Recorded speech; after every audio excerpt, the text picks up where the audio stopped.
வருக தூய ஆவியே, வருக எந்தன் நெஞ்சிலே, தருகவானின் வரங்களை, தவறும் தீமை விலகவே, வருக தூய ஆவியே, வருக எந்தன் நெஞ்சிலே.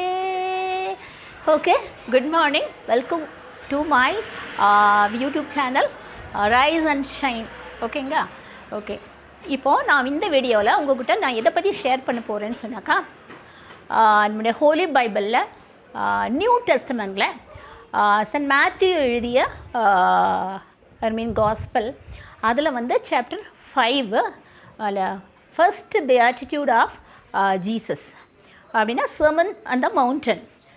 sermon on the mount அப்படின்னா இதில் என்ன சொல்லப்படுதுனாக்கா, blessed are the poor in spirit, for theirs is the kingdom of God. Blessed are the poor in spirit, for theirs is the kingdom of God. ஏழைகளின் உள்ளத்தோரே பேறு பெற்றோர், ஏனெனில் விண்ணரசு உங்களதே அப்படின்னு சொல்கிறாரு ஜீசஸ். அப்படின்னா இந்த ஏழையரேன் அப்படின்னு யாரை சுட்டி காட்டுறாருன்னு சொன்னாக்கா, நிச்சயமாக ஃபினான்ஷியலாக இல்லாட்டி எக்கனாமிக் பவர்ட்டி உள்ளவங்கள அதை எக்ஸ்பீரியன்ஸ் பண்ணுறவங்கள குறிக்கிறது கிடையாது. அதாவது மெட்டீரியலிஸ்டிக் வேர்ல்டே கிடையாது ஆக்சுவலாக. பட் எதை குறிக்குதுன்னு சொன்னால் ஸ்பிரிச்சுவலி புவர். இப்போது யார் எல்லாமே ரொம்ப ஹம்பிள் ஹார்ட்டடாக ரொம்ப ஹியூமிலிட்டியோட கடவுள் முன்னால் தங்களை தாழ்த்தி கொண்டு, கடவுள் முன்னால் நாங்கள் ஒன்றுமே இல்லை, தூசி, கடவுள் இல்லாமல் எங்களால் ஒன்றும் பண்ண முடியாது, நாங்கள் ஒரு பாவி அப்படின்னு சொல்லிட்டு they humble themselves and reduce themselves to spiritually beggars. அப்போ ஸ்பிரிச்சுவலி பெக்கர்ஸாக மாறிடுறாங்க அவங்க. ஸோ அப்படி கடவுள் முன்னால் தங்களை தாழ்த்தி நாங்கள் பாவி, எங்களால் ஒன்றுமே செய்ய முடியாதுன்னு சொல்லி they depend on God only, அதாவது கடவுள்கிட்டயே முழுவதுமாக சரணடைந்து அவர் வழியில் நடக்கிறாங்க. ஸோ அவங்க தான் ஆக்சுவலி ஸ்பிரிச்சுவலி புவர்ன்னு சொல்கிறது, அதான் ஏழைகளின் உள்ளத்தோரேன்னு சொல்கிறது. ஸோ இதை பற்றி பைபிளில் பல இடங்களில் பேசப்படுது. நம்ம பழைய ஏற்பாட்டில்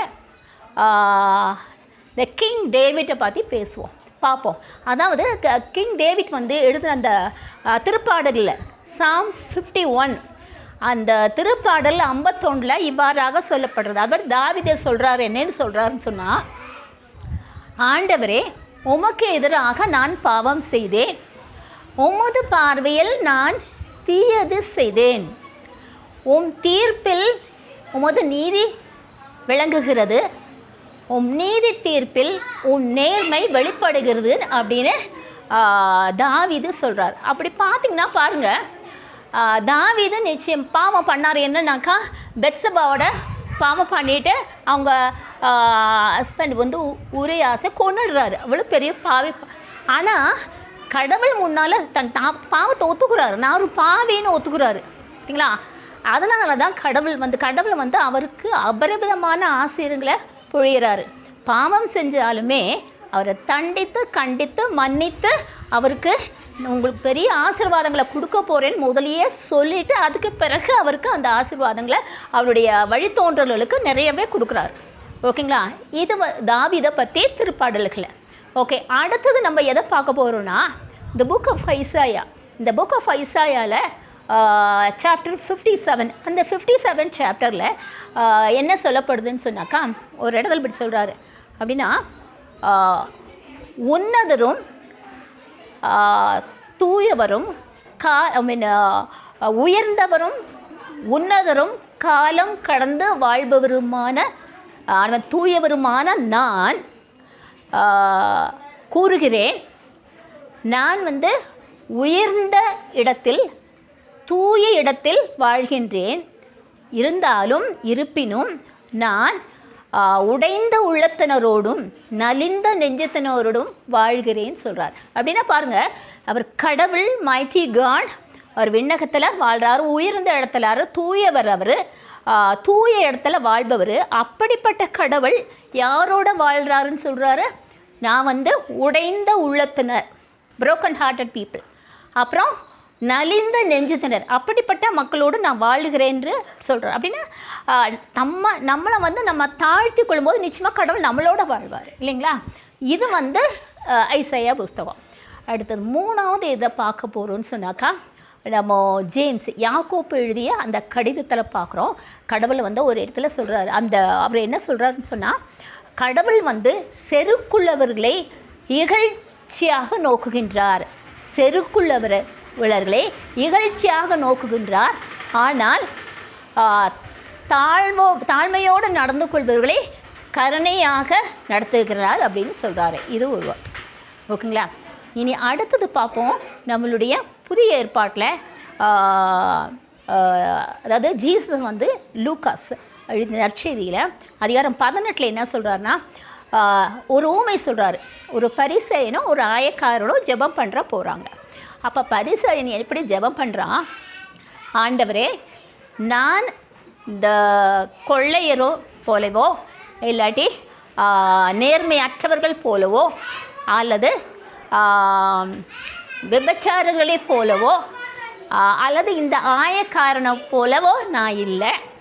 நான் வாரத்துக்கு 2 முறை நோன்பு இருக்கிறேன். 10ல் ஒரு பகுதியை நான் கொடுத்துட்றேன் உங்களுக்கு அப்படின்னு செருக்கோட நான் தன்னை உயரமாக இணைத்து கொண்டு கடவுளோடு நெருங்கி உறவு கொண்டவனாக எண்ணிக்கொண்டு அப்படி சொல்கிறாரு. பட் நிச்சயமாக he is not with God, or கடவுளுக்கு நெருக்கமாக உறவு கொண்டு இல்லை அவர். So he is actually away from the Lord. ஆனால் அதே சமயத்தில் நாயகாரன் என்ன வேண்டாம், கடவுளே நான் பாவி, என் மேல் இரக்கமாயிரும் அப்படின்னு சொல்லிட்டு ரொம்ப தாழ்ச்சியோட தன்னுடைய பாவங்களை ஏற்றுக்கொண்டு குற்றங்களை ஏற்கொண்டு, நான் ஒன்றும் இல்லை ஆண்டவரே, என் மேலே இரக்கமாயிரும் அப்படின்னு சொல்லிட்டு ரொம்ப தாழ்மையோடு கேட்குறாரு. அப்போ ஜீசஸ் என்ன சொல்கிறாரு?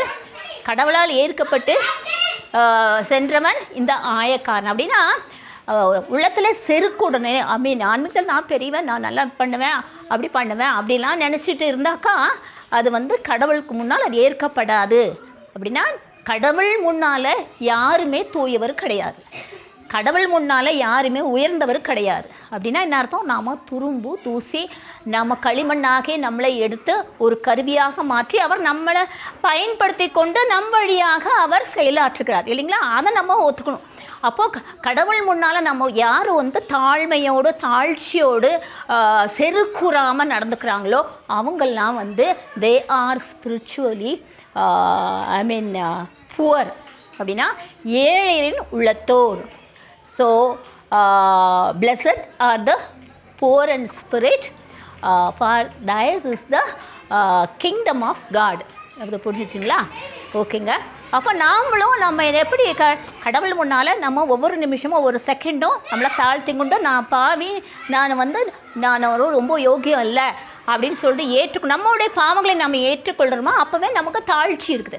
அப்போவே நம்ம கடவுள் இதே தான் அந்த அப்போஸ்தலர் பணியில் திருத்தூதர் பணியில் பவுலும் சொல்கிறாரு. அப்படின்னா அவர் என்ன சொல்கிறாரு? தன்னுடைய இயலாமையை தன்னுடைய பலவீனத்தை பற்றி ஆண்டவர்கிட்ட முறையிடுறாரு. ஆண்டவரே இதை எடுத்துருங்க. ஆனால் ஆண்டவர் என்ன சொல்கிறாரு? என் கிருபை உனக்கு போதும், பலவீனத்தில் என் கிருபை பூரணமாய் விளங்கும் அப்படின்னு சொல்கிறாரு. அப்படிங்களா? ஸோ நம்ம கடவுள் முன்னால் செருக்குறாமல் தாழ்மையோடு நடக்கும்போது கடவுள் நம்ம கூட இருப்பார், நம்மில் இருப்பார், நம்மோடு இருந்து அவர் செயலாற்றுவார். ஓகேங்களா? இப்போ ஒரு பாடல் பாடி இந்த வீடியோவை முடிக்கிறேன். ஓகேங்களா?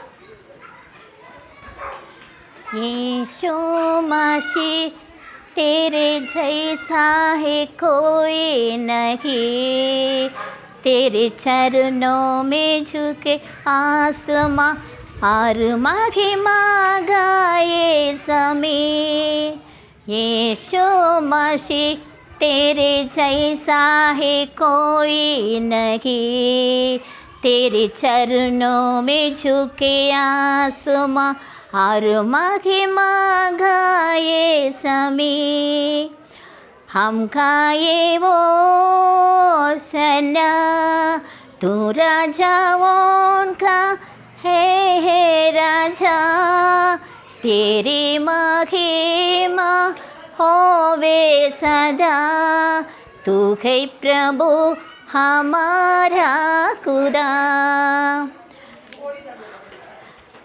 हम गाए वो सना तू राजा होगा है राजा तेरी महिमा होवे सदा तू है प्रभु हमारा खुदा प्यारे पिता तूने हमसे कितना प्यार किया हमें पापी से जुटाने अपने बेटे को कुर्बान किया प्यारे पिता तूने हमसे कितना प्यार किया हमें पापी से जुटाने अपने बेटे को कुर्बान किया हम गाए वो सना